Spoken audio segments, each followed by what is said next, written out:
Histoire 1. Dans les montagnes reculées de la Chine, niché au sommet d'une falaise escarpée, se dressait un ancien monastère oublié depuis des siècles. Son architecture imposante et ses tours élancées semblaient veiller silencieusement sur les mystères enfouis dans ses murs de pierre. Un groupe d'aventuriers courageux décida de s'aventurer dans ce monastère en quête d'anciens trésors et de secrets perdus. Parmi eux se trouvaient Li, un archéologue renommé, Zhang, un moine expérimenté, et Mei, une aventurière intrépide. Armés de lanternes et de torches, il franchira les portes du monastère avec une certaine appréhension. Dès qu'ils pénétrèrent dans le hall principal, une sensation oppressante s'empara d'eux. L'air était chargé d'une aura de mystère et de danger, et chaque pas résonnait sinistrement dans le silence sépulcral du monastère. Ignorant leurs inquiétudes, le groupe se mit à explorer les vastes salles et les couloirs sombres du monastère. Ils découvrirent des fresques anciennes et des sculptures énigmatiques qui semblaient raconter des histoires oubliées depuis longtemps. Alors qu'ils avançaient plus profondément dans le monastère, des phénomènes étranges commencèrent à se produire.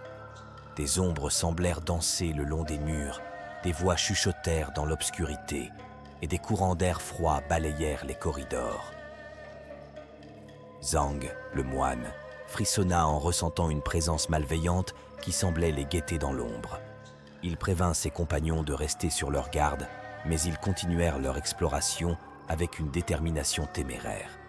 Alors qu'ils s'aventuraient dans les profondeurs du monastère, ils découvrirent une porte verrouillée qui semblait mener à une partie du monastère autrefois interdite aux visiteurs.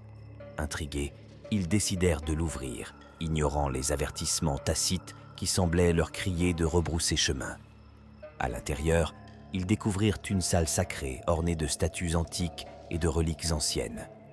Mais au centre de la pièce se tenait un autel sombre et sinistre, sur lequel reposait un livre ancien couvert de runes étranges et de symboles mystérieux. Intrigués par cette découverte, les aventuriers s'approchèrent de l'autel et examinèrent le livre avec curiosité. Mais dès qu'ils le touchèrent, une force invisible sembla les saisir, les entraînant dans un tourbillon de ténèbres et de folie. Quand ils reprirent conscience, ils se trouvaient dans une autre dimension, prisonniers d'un monde cauchemardesque où les lois de la réalité semblaient avoir perdu tout sens. Des créatures grotesques rôdaient dans l'ombre, et des murmures inhumains résonnaient dans l'air vicié. Terrifiés mais déterminés à trouver un moyen de s'échapper, les aventuriers se mirent en quête d'une sortie, affrontant des épreuves terrifiantes et des dangers mortels à chaque tournant.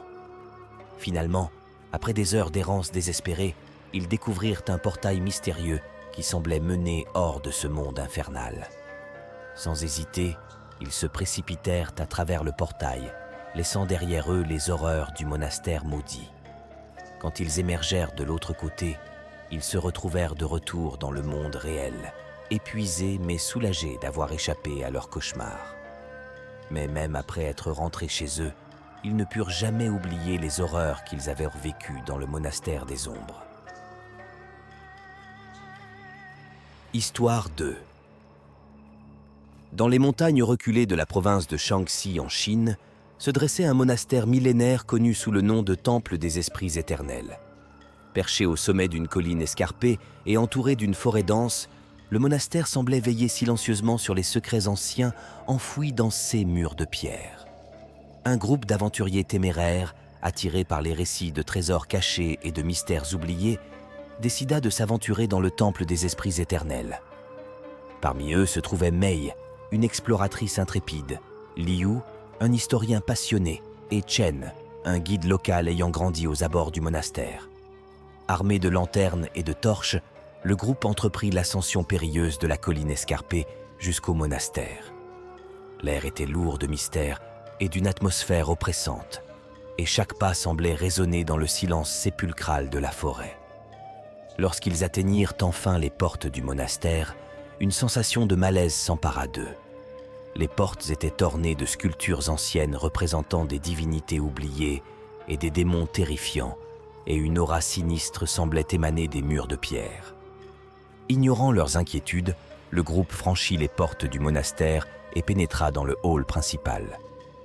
L'intérieur était sombre et lugubre, éclairés seulement par la lueur vacillante de leurs torches, et chaque coin semblait abriter des secrets obscurs. Alors qu'ils explorèrent les salles et les couloirs du monastère, des phénomènes étranges commencèrent à se produire.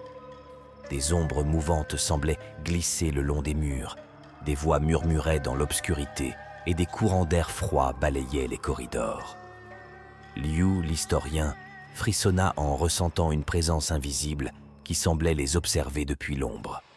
Il prévint ses compagnons de rester sur leur garde, mais ils continuèrent leur exploration avec une détermination obstinée. Alors qu'ils avançaient plus profondément dans le monastère, ils découvrirent une salle secrète dissimulée derrière un mur de pierre. À l'intérieur, des statues anciennes et des fresques mystérieuses racontaient des histoires oubliées depuis des siècles. Soudain, Mei poussa un cri d'effroi en découvrant une inscription sinistre gravée dans le sol de la salle. C'était un avertissement, écrit dans une langue oubliée, qui semblait prédire une terrible malédiction pour ceux qui osaient perturber le repos des anciens. Trop tard pour faire demi-tour, le groupe décida de poursuivre son exploration malgré les avertissements. Mais plus ils s'enfonçaient dans les profondeurs du monastère, plus les phénomènes étranges devenaient intenses. Des illusions terrifiantes les assaillirent, déformant la réalité et semant la confusion parmi les aventuriers. Des bruits de pas résonnaient dans l'obscurité, mais personne ne semblait être là lorsque le groupe se retournait pour regarder. Alors qu'ils atteignirent enfin le sanctuaire intérieur du monastère, ils découvrirent l'horreur indicible qui les attendait. Des moines anciens, transformés en créatures hideuses par une magie sombre et interdite, les attaquèrent sans merci. Dans la bataille qui s'ensuivit, Liu fut grièvement blessé et Chen disparut mystérieusement dans les ténèbres. Mei lutta pour sa vie contre les moines corrompus, mais elle se retrouva rapidement dépassée par le nombre et la puissance de ses ennemis. Alors qu'elle était sur le point d'être submergée, une lueur d'espoir apparut dans les ténèbres. Chen réapparut soudain, portant une relique ancienne capable de repousser les forces maléfiques qui hantaient le monastère. Avec l'aide de Chen et de la relique antique, Mei réussit à vaincre les moines corrompus et à s'échapper du monastère maudit. Mais même après être rentrée chez elle, elle ne put jamais oublier les horreurs qu'elle avait vécues dans le temple des esprits éternels. Histoire 3. Dans une vallée isolée de la province du Yunnan en Chine, se dressait un ancien monastère connu sous le nom de Temple des âmes perdues. L'édifice, datant de plusieurs siècles, était entouré d'une aura de mystère et de superstition, et les habitants des villages voisins évitaient soigneusement de s'en approcher, craignant les légendes qui entouraient le lieu. Un jour, un groupe de voyageurs intrépides, attirés par la promesse d'aventure et de découverte, entreprit de s'aventurer dans les profondeurs du Temple des âmes perdues. Parmi eux se trouvait Mei, une jeune archéologue passionnée, et ses compagnons de voyage déterminés. Ils franchirent les portes du monastère avec une mélange de fascination et d'appréhension, ignorant les avertissements des anciens qui racontaient des récits de malédiction et de désolation. À l'intérieur, l'atmosphère était imprégnée d'une tranquillité lugubre et les couloirs sombres semblaient résonner de murmures étouffés. Alors qu'ils exploraient les vastes salles et les passages tortueux du monastère, ils découvrirent des signes étranges et sinistres de présences anciennes. Des statues brisées jonchèrent le sol, leurs visages figés dans une expression de terreur éternelle, et des inscriptions mystérieuses ornaient les murs, écrites dans une langue inconnue. Soudain, Mei et ses compagnons furent enveloppés par un brouillard épais qui semblait surgir de nulle part. La visibilité était réduite à néant, et ils se retrouvèrent désorientés et perdus dans les dédales du monastère. Des chuchotements étranges résonnaient dans l'air, et des ombres mouvantes semblaient les suivre à chaque pas. Alors qu'ils tentaient de retrouver leur chemin à travers le labyrinthe obscur, ils entendirent un cri perçant déchirer le silence de la nuit. Tremblants de peur, ils se précipitèrent dans la direction du son, espérant trouver une issue à leur cauchemar. Ils débouchèrent finalement dans une salle immense, dont les murs étaient ornés de fresques décrivant des scènes de carnage et de désolation. Au centre de la pièce se dressait un autel ancien, couverts de symboles mystiques et d'offrandes macabres. Soudain, une présence malveillante sembla les envahir, et ils furent assaillis par des visions terrifiantes et des hallucinations cauchemardesques. Ils réalisèrent avec horreur que le monastère était le théâtre de sombres rituels et de pratiques interdites, et qu'ils étaient pris au piège dans ces griffes sinistres. Alors que la terreur les enveloppait, Mei et ses compagnons comprirent que pour survivre, ils devraient affronter les secrets ancestraux du temple des âmes perdues et échapper à son emprise mortelle avant qu'il ne soit trop tard.